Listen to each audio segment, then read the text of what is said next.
What's going on, everybody, and welcome to Are You Serious? My name is Blake Ruffino. We got a good one for you today. In today's show, I'm going to be breaking down the Saints and the Vikings. The Saints lost a heartbreaker 29-24 to the Minnesota Vikings. I'm going to be breaking that down. I'm going to give you two things that I take away from that game, plus the Marcus Williams play. Also, some LSU basketball, their loss to Alabama this past Saturday. Also, I'm going to be breaking down some things that I saw in sports that I really didn't like. So we're going to be doing my Are You Serious segment today as well. But before we get into all that, go down to my description down below. Follow me on all my social media pages on YouTube, Facebook, Twitter. You can go to my website, Instagram as well. You can follow me for all the latest breaking news and everything I'm doing with Are You Serious? Alright guys, as I told you, I'm going to break down a little bit of the Saints and the Vikings. Look, it's a heartbreaker. It's a hard way for the end of Louisiana sports, especially the football season with LSU in the last play and with Notre Dame and the Saints and the Vikings. But we got to move on. It was a good season for the Saints. If you guys remember, I know that I was as well. A lot of people didn't even think the Saints could make it to the playoffs. A lot of people thought that Drew Brees would be out of New Orleans, Sean Payton would be out of New Orleans, Mickey Loomis would be out of New Orleans. However, the Saints did win the division. They won the NFC South. They were able to make it to the divisional round of the playoffs, but it was a heartbreaker in the divisional playoffs. Look, the Saints, in breaking this game down and how I broke it down, and a lot of my keys and a lot of things that I saw. Look, the defense, in the grand scheme of things, in the whole entire game, they played really well. You were down 17-0. For an offense to have 2 turnovers, 2 Brees interceptions, and to only give up 17 points with 2 turnovers is really big. Okay, you held Murray to 19 rushes and 50 yards. Latavius Murray from 19 rushes and 50 yards, about 2 yards per carry. Is pretty good. Look, Case Keenum, other than the 61-yard pass on the Marcus Williams play, that's sad that it's going to be called the Marcus Williams play. He only had 258 yards of passing, which is a lot of yards. But look, I take away from that 258 yards, and I'm going to break that down a little bit later. A lot of that comes on with the defenders not being able to play as tight as they wanted to. But look, you got to give credit to Case Keenum, Adam Thielen, and Stephon Diggs. Look, man, those 2 wide receivers in Minnesota are really well. But as a whole, the defense played really good. If you remember in the second half, Dennis Allen really put some pressure on Case Keenum. He was having to get rid of the ball when he didn't want to, made some errant throws. Marcus Williams, as a lot of people have been getting on to, had a huge interception in the third quarter to turn that game around, which the Saints really needed in that game. But obviously the big thing is going to be the Marcus Williams play. When we look at the Marcus Williams play, which I'll do that last, just looking at Marcus Williams in general, 90 tackle attempts this season, he's only missed 5 of them. Okay, in the grand scheme of things, he's a really good player. He's had 4 interceptions as well. Look, he's going to be a good player for the Saints. I hope the Who Dat Nation really goes behind him and stands behind him, okay, and rallies behind a kid that just made a really bad play, and I know it was at a critical point of the game. But 2 things that really needed to be taken away from this, okay, is that from the opening kickoff to the last whistle, the referees really did dictate this game in a sense. The pass interference calls against New Orleans were ridiculous.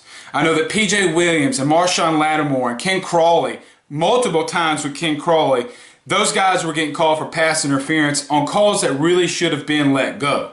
Some balls were thrown to wide receivers that wouldn't have been called anyway. The flag should have been picked up. But at the end of the day, the penalty remained the same. The refs didn't pick up the flag, and the penalty was called. And I went back and watched that game again today, that's a big part of it. You're talking about 40, 50, 60 yards in penalties or yard position and just pass interference calls. And that's a big difference when you're talking about an entire game. Now, a lot of fans, and I saw it on Twitter, I saw it on Facebook, about the referees were really taking this game away from New Orleans. And they were at times. And to put all this game all on Marcus Williams, which I've seen some of you do, which my Are You Serious segment, I'm going to talk about an NFL player that called out Marcus Williams, but I don't want you guys to take or put this all on Marcus Williams. Every single game, it starts from the opening kickoff to the very last whistle to the very last play. There's a lot of time in between there that things could have happened, that the Saints could have done better. You're talking about Drew Brees in the first half, who was horrendous. Since he's been with the Saints, I know that Fox and Joe Buck talked about Drew Brees has never had a worse first half that he's had than he did against the Minnesota Vikings. He was 8 for 18, 6.5 yards per pass attempt, 2 interceptions, 26.6 on his pass rating. I mean, that was really bad. The Saints offense couldn't muster up anything.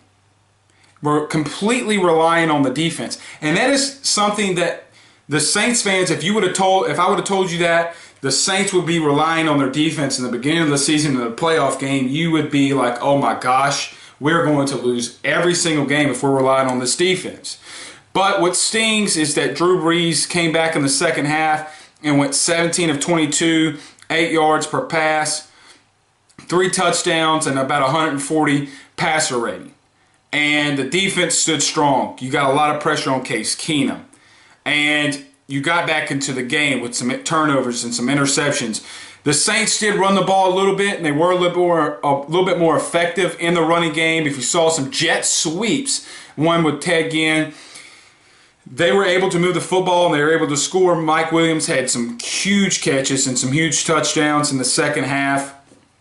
And the Saints ultimately should have won that football game. But in football and in all sports, you need 2 things. You need to be injury-free, which I mentioned in my video last week, about the Saints are facing the same Minnesota Vikings defense from week 1 as they were in the playoffs. Every single starter in week 1 is the same that started in this divisional round playoff game. And you have to have a little bit of luck, okay? Clemente, if you saw, who played left guard for Andres Pete, who was hurt, at the end of every run, it looked like he didn't want to get up from the pile. A lot of Saints players were injured this year. A.J. Klein is a big one that comes to mind. Kenny Vaccaro got injured. The Saints did really well considering the fact they had a lot of injuries. And I hope that this season doesn't get washed away as a disappointment because of one play at the end of the game. And talking about luck, look, I understand, and Sean Payton even said about this at the press conference, and give Marcus Williams some credit for going to the media and said, look, I got to break down and make that tackle at the end of the game, at the end of the game on the last play. But Sean Payton called that timeout 2 plays before that and said, don't commit a pass interference, don't challenge them anymore on any passing attempts because you're going to get called for a pass interference, which I was mentioning earlier. And Marcus Williams, I understand his thought process and what you was talking about in his press conference. When he went up for the ball, went up under him, tried to knock his legs out. He just landed and made a good play, but I know better now. And you got to break down and make that tackle. For you young guys, and I know that there's going to be some young guys or some of you that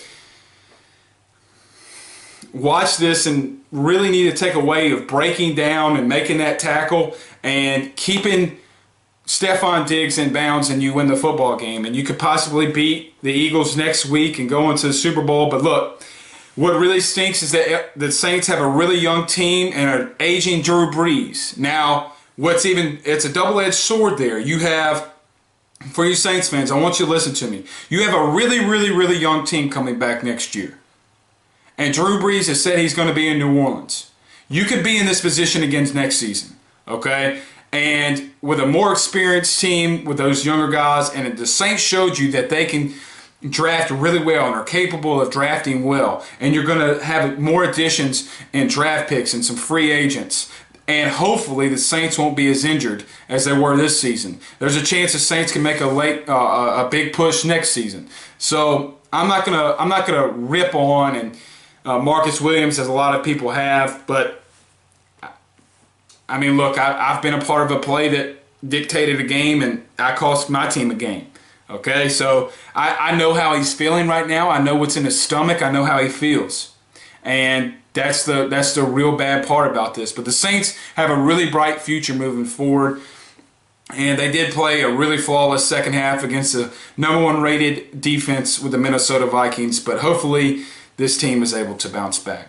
All right, guys, I told you that I was going to be talking about some LSU basketball. Look, I really do believe that the LSU basketball team may be playing above their potential. What I mean by that is if you see the fans, a lot of the LSU fans are talking about Will Wade, as they should, and as I've been doing. Will Wade has been a godsend to LSU basketball. Now, if you watched the LSU-Bama game this past Saturday, there was a play where Will Wade lost his mind on a really bad call by a ref. And Will Wade did apologize today, but I don't think he should apologize for a very horrible call. And I just remember 3 or 4 calls that LSU, some blocking calls that LSU should have gotten that they didn't get. But ultimately, I don't think that the calls that the refs didn't make were huge in dictating the game against Alabama. But the Tigers have been playing really well of late. If you're talking about the 74-71 loss to UK, look, you got 2 lottery picks on that Kentucky team. A huge win against Texas A&M, 69-68 with Tremont Waters, who had a huge clutch 3 there at the end. You blew Arkansas out by 20 points in a very tough environment, and you did lose 74-66 to Alabama in the PMAC, which you LSU fans, I'm going to give you a lot of credit, which I'm an LSU fan myself. You got to give yourselves a lot of credit. We got to continue to pack out the PMAC. Say that 10 times fast. Pack out the PMAC. It was a really great environment. And this is what Will Wade's wanted to do ever since he started coaching at LSU. But the lack of depth that LSU basketball has right now really shows, and here's why. And I'm just going to show this in the Alabama game. Look, Epps and Reith, who are your 2 big men for LSU basketball, have not necessarily been big. And what I mean by that is that statistically and even in big games, they don't come up with a lot of rebounds. Now, in that depth as well, both of those big men were close to playing 30 minutes in a 40-minute game. That's a lot of minutes in a 40-minute game. And they did score some points. I know Epps scored 15 and Reith scored 12, but they didn't have, but I think 6 to maybe 7 combined rebounds between the both of them. The Achilles heel this entire season for the LSU Tigers have been depth, and have been obviously in that depth there's been a lack of experience. LSU needs someone who can come off the bench, and the stats show that. Okay, in that game, in the Bama game, Alabama had 28 bench points and to LSU's 11 bench points. That's a huge margin when you're talking about a game that went by 6 and a game that goes by 3 and a game that goes by 10, in between a margin of 10. That's going to be key for LSU moving forward when you have a very tough Georgia team coming up and you have a ranked Tennessee team that you got to go to. I believe that game's in Knoxville. So this stretch for LSU basketball is going to be key. If LSU is able to keep their head above water, it could be really good for them moving forward and even possibly getting into the tournament. But the lack of depth is a big issue for this team. And Tremont Waters played 37 minutes and had 19 points. Now, the length that Alabama had in the point guard, or both guards, really affected Waters until the last part of the second half. Desmond Ingram had 18 points and 10 rebounds for Alabama. That is huge. And Waters did finish with 19, but it seemed as if he was a little gassed there towards the end. And the lack of depth that's going to really hurt LSU is Galen Smith. Now, if you remember Galen Smith, number 30, he had 8 points, but 6 of them came from 3 offensive rebounds that turned right back into dunks. LSU is going to have to get big underneath the basket and get these rebounds and fight for every basket. Because if they don't do that, teams are going to watch this Alabama film and say, look, let's just go get every board. Don't worry about their shooting. Don't worry about this. Even though they're a really good shooting team. But let's go get these offensive boards and get these points. And that's what Bama did. Avery Johnson had a good game plan against LSU, and it showed. Because when you have 28 bench points against LSU's 11, you're going to win a lot of basketball games. And I know that moving forward that LSU is going to have a lot more depth and a lot more players, a lot better players coming to LSU. But talking about this specific team, that would be the only takeaway that I have. Great emotion, great fire, great coaching coming out of LSU basketball, but at some point we do have to be a little bit realistic. So, all right, I told you guys, let me back up. LSU does have a game against Georgia tomorrow in basketball, which is going to be really big. We need to watch that and continue to watch this team and how they progress. I think that they can beat Georgia tomorrow, so I'll be all eyes and all watching on that. Hey guys, as I just mentioned, I'm going to be doing my Are You Serious segment, but before we get into that, like I mentioned in the beginning of my show, like all my social media pages in the description below, social media on Facebook, Twitter, YouTube, Instagram. Click it, like, follow, subscribe, get all the news you guys need from Are You Serious and keep up to date. All right, look, something really set me off last night and today. It was a guy, even a Louisiana guy, and his name's Landon Collins. Now, if you remember, Landon Collins went to Alabama. He played safety at Alabama. He now plays with the New York Giants and is a safety for them as well. After the Marcus Williams play with the Saints, he went on to social media and had a couple interesting tweets. And I wasn't going to engage him until the second tweet. But the first tweet that I saw, he said, my dog might... Talking about Marcus Williams, my dog might want to stay in Minnesota for a couple weeks. New Orleans might not like it if he flew back with the team. I was like, look, Landon Collins is young, and I'm the kind of guy that's not going to ever get on someone about what college they go to. Now, Collins was a Louisiana guy who picked Bama over LSU. I'm never going to get on to him like I did today, but that's few and far between. But Landon Collins did say this, and what set me off. You can't miss a tackle that especially, and I'm quoting him, you can't miss a tackle like that, especially if you're a safety, talking about Marcus Williams. I'm going to read that again. Landon Collins stated this on Twitter. You can't miss a tackle like that, especially if you're a safety. Landon Collins, I'm going to call you out. Have you ever not done anything as a safety that cost your team? I'm going to let you think there for a second. Have you ever done anything that hasn't cost your team? Well, I went and looked because you really ticked me off. Do you remember when you played against the Cowboys a while back and you try to meet Zeke Elliott in the hole and try to stop a running play and Ezekiel Elliott ran you flat over? You remember that? I do. Should a safety be getting run over like that? Completely ran flat over? Nah. Do you remember against the Cowboys in, what was it, week 13 or 14 when a little wide receiver named Beasley ran a little stick route on you and went 30 on you? Had 30 yards receiving on a little stick route, made a little juke, shook you, took it up 30 yards up the sideline. I know you got hurt on that play, and I hope that it wasn't really catastrophic. Did that cost your team in a really critical point in the game when both teams were tied in the fourth quarter? Oh, but here's another one that I remember and I love. Do you remember when the Alabama Crimson Tide was playing the Ohio State Buckeyes in the college football playoff, and Cardell Jones, a third string quarterback, was scrambling for his life and had to have a first down to keep the chains moving to continue the drive, and you got ran flat over by a pocket passing quarterback? Oh, well, he's a dual threat quarterback. He ran you flat over, dog. He truck sticked you like off Madden. He completely ran you over in a critical point in a game. So why are you going after Marcus Williams when you've been not so fantastic yourself at times? Are you serious?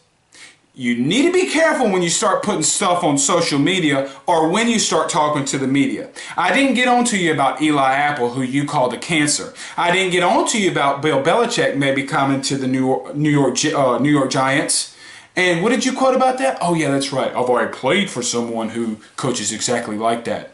I don't like that kind of style. Well, you know, it's funny that Nick Saban and Bill Belichick could put 10 rings on both their hands and one on their big toe. And how many rings you got? And where was the Giants this year in the playoffs? Oh, that's right. Y'all went 2 and what? Be careful. Are you serious? All right, the next Are You Serious moment is going to be the Tennessee Titans who fired Mike Mularkey after going 18-14 and 1-1 in the playoffs. Now, Mike Mularkey has been with the Tennessee Titans for 2 seasons and went 9-7 in both of them and won a playoff game last week, or 2 weeks ago, but the Tennessee Titans thought it'd be okay to fire their head coach. Oh, but let's take a look at why they did that. Well, is it because you were better than the New England Patriots? No. Well, the team you beat last week and the Kansas City Chiefs, were you better than them? Actually, you really weren't. So that kind of falls on coaching with a quarterback who hasn't been doing so great. But wait, you fired your head coach?